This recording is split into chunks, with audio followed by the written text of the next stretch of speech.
L'intelligence artificielle, ou IA, est devenue un soutien important de la croissance aux États-Unis.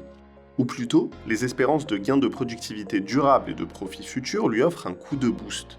Ces canaux sont les investissements associés et l'effet richesse généré par les valorisations boursières dans la tech. Cette dynamique s'est renforcée en 2025 et est appelée à se poursuivre en 2026, sous réserve d'absence de correction boursière. Dans le même temps, les développements sont mitigés sur le marché de l'emploi. Au point de nourrir les inquiétudes d'une croissance sans emploi? C'est ce que nous allons chercher à illustrer. Première question. La croissance soutenue par l'IA ouvre-t-elle des opportunités d'emploi directes? Focalisons-nous sur les effectifs des secteurs associés au développement de l'IA.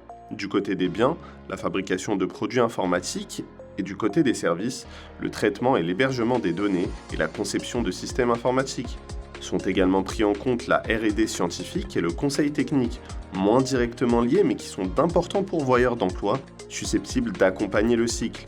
Les effectifs sont rebasés à 100 début 2023, année de l'avènement de ChatGPT, et l'emploi privé dans son ensemble fait office d'étalon de référence.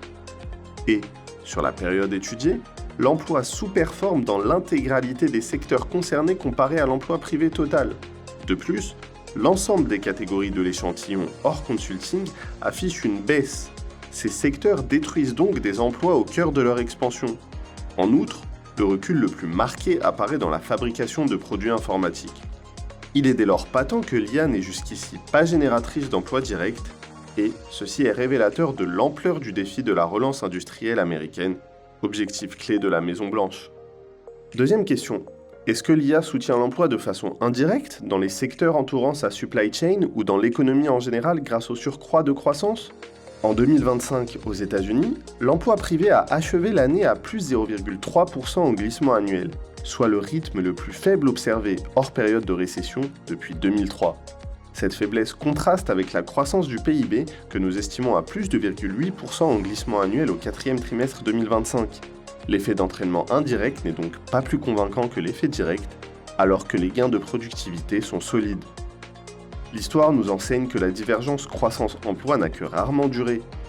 En sera-t-il de même cette fois-ci? Une réconciliation des courbes interviendra-t-elle? Et si oui, dans quel sens et par quel canal? Où les gains de productivité se montreront-ils soutenables et durables? L'IA reste pour le moment principalement au stade de l'investissement et cantonnée dans les secteurs producteurs. La proportion d'utilisateurs aux États-Unis reste inférieure à ce qui peut être observé, par exemple, en Europe.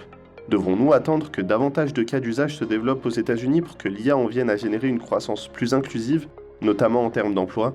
L'avenir nous le dira.